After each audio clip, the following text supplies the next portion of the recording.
Rockin' Robin. Rockin' Robin. You lucky people, get another bit of me today with Premier League predictions, game week 30. Without further ado, no wasting time, let's get into it. First up, on Saturday, 12:30 kickoff, we've got Manchester United versus Everton. I've gone with a 2-1 win for my boys. I think Everton under Sean Dyche, he definitely turned them around a bit. They could cause us problems. I think it'll be a pretty tight game, but I think we'll have enough quality to get through. I'm going to go for a 2-1 win. Aston Villa versus Forest, 3 o'clock. I'm going with a home win in this one also, 2-0. I feel like Villa under Emery are now gathering a bit of pace. I feel like Watkins is scoring. Buendia's involved a lot. Kamara's doing a wonderful job in the midfield. They're not conceding as many, and they're starting to get more results. So, and Forest just coming off a loss as well recently. So I'm going to go with Villa in that one, 2-0. Brentford versus Newcastle. I had to actually come back to this one when I was doing my predictions, and it was the last one I ended up doing because I felt like it was the hardest one to predict. Both teams flying, especially Brentford for a team and where they've come from and just the budget and money they have, because they have very little of it. But they're just doing a fantastic job. How Newcastle obviously recently getting revenge on United. I think these two will cancel each other out in this one. I've gone for a 2-2. Fulham versus West Ham. I'm going with a home win in this one again. 2-0 for Fulham for me. I know Mitrovic has now got a 9-match ban for pushing a referee. I mean, that is a joke. How can you be banned for 9 games? I've always felt that referees are more and more untouchable as the years go by. And it's getting worse. Like, you can't even arrange a meeting with them afterwards to speak about a decision. And they won't let you do it on the pitch. Like, it's an absolute joke. A 9-match ban for pushing a referee. It's just disgusting. But saying that, without Mitrovic, is a huge miss for Fulham. But I still think that they'll have enough in this one. And on the form as well, alone, I'm going 2-0 Fulham. Leicester versus Bournemouth.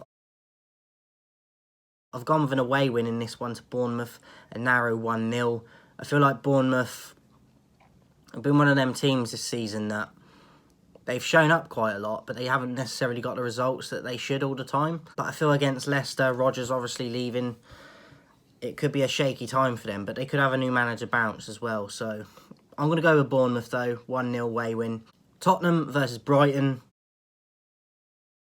Obviously, Tottenham somehow managing to screw it up against Everton the other night, despite being 1-0 up and having a man advantage before Moura got sent off too.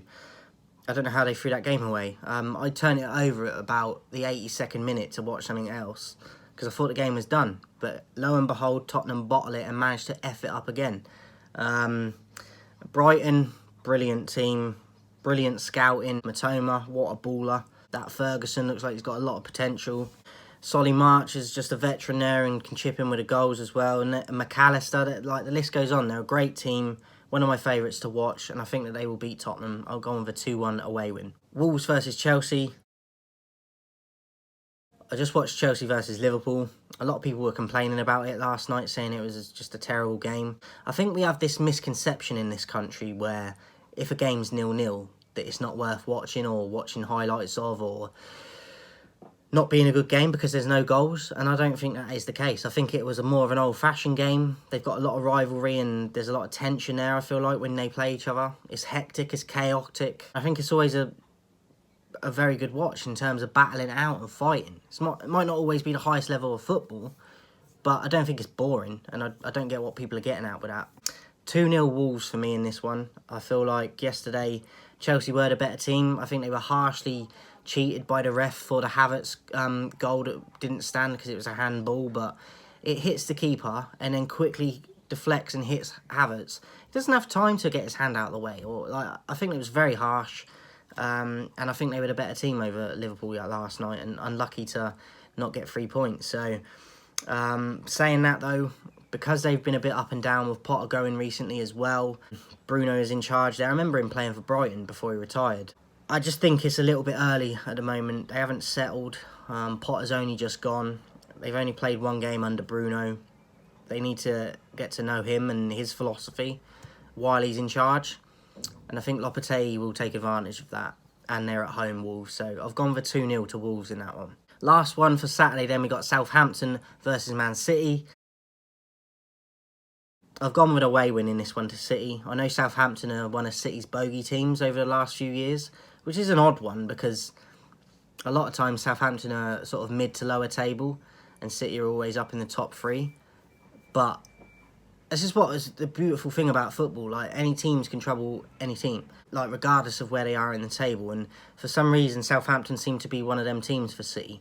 Saying that though, I have gone with an away win to City. I think that they're starting to oil up the gears a bit now and starting to get a bit more fluid. And I feel like Grealish is starting to kick in now. Alvarez can chip in with goals if Haaland's not playing. They've got a lot of depth. I see City doing enough in that one. I've gone for a 2-0 away win. Sunday, we've got 2 games to finish off game week 30. 2 o'clock, we've got Leeds versus Crystal Palace. I've gone with a 2-0 home win to Leeds in this one. Got a fantastic, huge win last night. A much-needed one last night. Their momentum going into this game against Palace, who have obviously recently lost Vieira, which I think was a terrible move to get rid of him. Gone back to the old school, like, ancient times of Roy Hodgson, who needs to retire. I'm going with a 2-0 Leeds win in this one. Liverpool versus Arsenal then, to finish off this game week 30. 4:30 on Sunday. It's a massive game. I feel like Liverpool should have lost last night against Chelsea. They're struggling a lot this season. There's questions over Klopp. I don't think they should get rid of Klopp, to be honest, but they're definitely not the team they were, which is strange because they have the majority of the same players that they've had for a few years now. But Arsenal, top of the league, I do think that they will win the league this year. They're a lot more consistent. They've got that fight that's been missing since Patrick Vieira days, and like Tony Adams and that. They've got that old school fight back in them, and they've got the quality, and they're not bottling games like they were in the past. So despite being at Anfield, I'm expecting them to go there and getting 3 points. I've gone with a 2-0 away win to Arsenal, but it's going to be tough at Anfield just because of the fans and the atmosphere. Even if the players aren't necessarily at it for Liverpool, it's always tough as the opposition team going there fighting against the crowd, if anything else. So, saying that though, I think Arteta will be up for it, and I think the players will be. So, I'm going with a 2-0 away win to Arsenal in that one. Let me know your predictions in the comments, guys. Hope you enjoy the football coming up this weekend. Don't forget to subscribe. I'll catch you guys soon.